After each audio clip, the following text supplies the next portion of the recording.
ದೇಶದ ಅದು Karnataka IT city, silicon city. ಇಡೀ ಪ್ರಪಂಚದಾದ್ಯಂತ ಜನ ಬಂದು ಕರ್ನಾಟಕದಲ್ಲಿ ಇರ್ಲಿಕ್ಕೆ ಇಷ್ಟಪಡ್ತಾರೆ.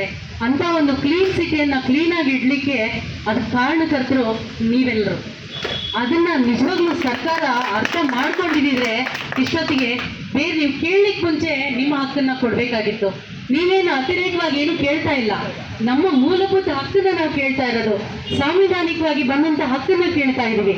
ಅದನ್ನೂ ಸಹ ಇವರು ಕೊಡ್ತಾ ಇಲ್ಲ ಅಂದ್ರೆ ಈ ನಾಳುವ ಸರ್ಕಾರಗಳಿಗೆ ನಿಜವಾಗ್ಲೂ ಕಿವುಡಾಗಿದೆ, ಕಣ್ಣು ಕಾಣಿಸ್ತಾ ಇಲ್ಲ. ಯಾರು ಎಲ್ಲ ಒಂಥರ ನಾಲಾಯಕ್ಗಳು ಆಳ್ತಾ ಇದ್ದಾರೆ ಅಂತ ಹೇಳ್ಬೋದು. ನಾನು ಈ ಸರ್ಕಾರ ಆ ಸರ್ಕಾರ ಅಂತ ಹೇಳ್ತಾ ಇಲ್ಲ. ಯಾವುದೇ ಸರ್ಕಾರಗಳು ಬರಲಿ, ಎಲ್ಲ ಸರ್ಕಾರ ಇರುವಾಗಲೂ ಹೋರಾಟಗಳು ನಡೀತಾನೆ ಇದೆ. ಆದ್ರೆ ಇದುವರೆಗೂ ಆ ಹೋರಾಟಕ್ಕೆ ಒಂದು ಪ್ರತಿಫಲ ಸಿಕ್ಲಿಲ್ಲ ಅಂದ್ರೆ ಅವ್ರು ನಿಜವಾಗ್ಲೂ ಒಂದು ಜಾಣ್ ಕುರುಡುತನ ಪ್ರದರ್ಶನ ಮಾಡುವಂಥದ್ದು. ಅವರಿಗೆ ಯಾಕೆ ಕೊಡಬೇಕು ಅಂತ. ಮುಖ್ಯವಾಗಿ ನಾವು ಯಾವುದೇ ಒಂದು ಸರ್ಕಾರದ ಮಟ್ಟದಲ್ಲಿ ಕಾಯ್ದೆಗಳು ಜಾರಿಗೆ ಬರ್ತವೆ. ಕಾಯ್ದೆಗಳು ಜಾರಿಗೆ ಬಂದಾಗ ಅದನ್ನ ನಾವು ಏನ್ ಕಾಯ್ದೆ ಜಾರಿಗೆ ಬಂತು, ಯಾಕೆ ಎಲ್ಲೋ ಕೆಲವರು ಒಂದಷ್ಟು ಜನ ವಾಯ್ಸ್ ರೈಸ್ ಮಾಡ್ತಾ ಇರ್ತಾರೆ, ಯಾಕೆ ಹೋರಾಟ ಮಾಡ್ತಾ ಇದ್ದಾರೆ, ಈ ಕಾಯ್ದೆ ಉದ್ದೇಶ ಏನು, ಮುಂದಿನ ದಿನಗಳಲ್ಲಿ ನಮಗೇನಾದ್ರೂ ತೊಂದರೆ ಆಗುತ್ತಾ ಅಂತ ಪ್ರತಿಯೊಬ್ಬರು ಆ ಹೋರಾಟ ಕೈ ಜೋಡಿಸಿದ್ರೆ ಇವತ್ತು ಈ ಗತಿ ನಮಗೆ ಬರ್ತಾ ಇರಲಿಲ್ಲ.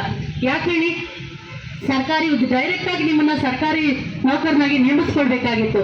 ಇವತ್ತು ನಮಗೆ ಮಾನ್ಯತೆ ಕೊಡಿ ಅಂತ ನಾವು ಹೋರಾಟ ಮಾಡೋ ಅವಶ್ಯಕತೆ ಇರಲಿಲ್ಲ. ಗುತ್ತಿಗೆ ಆಧಾರದ ಮೇಲೆ ತಗೊಳ್ತಾರೆ. ಅದರಲ್ಲಿ ಒಂದಷ್ಟು ಇವ್ರುಗಳು ಯಾರ ಮುಖಾಂತರ ಬರೋದು, ಗುತ್ತಿಗೆದಾರರ ಮುಖಾಂತರ ಬರೋವಂಥದ್ದು. ಅದರಲ್ಲಿ ಅವ್ರದ್ದು ಜೀವನ ಇದೆ, ಗುತ್ತಿಗೆದಾರರು ಒಂದಷ್ಟು ತಗೊಳ್ತಾರೆ. ಅದರಲ್ಲಿ ನಿಮ್ಮ ಮಿಕ್ಕಿದಲ್ಲಿ ಗೌರ್ಮೆಂಟ್ ಇಂದ ಒಂದು 15,000 to 20,000 ರೂಪಾಯಿ ಒಂದು ಒಂದು ನಮ್ದು ಲೇಬರ್ ಆಕ್ಟ್ ಇದೆ. ಲೇಬರ್ ಆಕ್ಟ್ ಅಲ್ಲಿ ಮಿನಿಮಮ್ ವೇಜಸ್ ಆಗ್ತಿದೆ, ಅದು ಕೊಡ್ಲೇಬೇಕು ಅಂತ ಇದೆ. ಆದ್ರೆ ಎಷ್ಟು ಕೊಡ್ತಾರೆ? 7,000, 8,000, 10,000 ಒಳಗಡೆ ಅದನ್ನ ಇಟ್ಕೊಂಡು ಮನೆ ಬಾಡಿಗೆ ಕಟ್ಕೊಂಡು ಮಕ್ಕಳನ್ನ ಓದಿಸ್ಕೊಂಡು ಹಾಸ್ಪಿಟ್ಲ್ ಇವಾಗ ಹುಷಾರಿಲ್ಲ ಅಂತ ಹೇಳುವಾಗ ಅದನ್ನ ಟ್ರೀಟ್ಮೆಂಟ್ ಮಾಡಿಸ್ತಾರಾ, ಇಲ್ಲ ಅಟ್ಲೀಸ್ಟ್ ವಿದ್ಯಾಭ್ಯಾಸ ಕೊಡಿಸ್ತಾರಾ, ಇಲ್ಲ ಹಿರಿಯರನ್ನ ಮನೇಲಿರೋ ಅಪ್ಪ ಅಮ್ಮನ ಸಾಕ್ಲಿಕ್ಕಾಗತ್ತಾ? ಏನು ಮಾಡ್ಲಿಕ್ಕೆ ಆಗದಿರೋಂಥ ಪರಿಸ್ಥಿತಿ. ಸೊ ಇವತ್ತಿಗೂ ಸಹ ನಮ್ಮ ಸಮುದಾಯ ಏನಿದೆ ಇನ್ನೂ ತುಳಿಯಲ್ಪಟ್ಟು ಹಾಗೇ ಇದೆ. ನಮ್ಮ ಹೆಸರಿನಲ್ಲಿ ಸಾವಿರಾರು ಕೋಟಿ ಸರ್ಕಾರಗಳು ಮೀಸಲಿಡ್ತವೆ.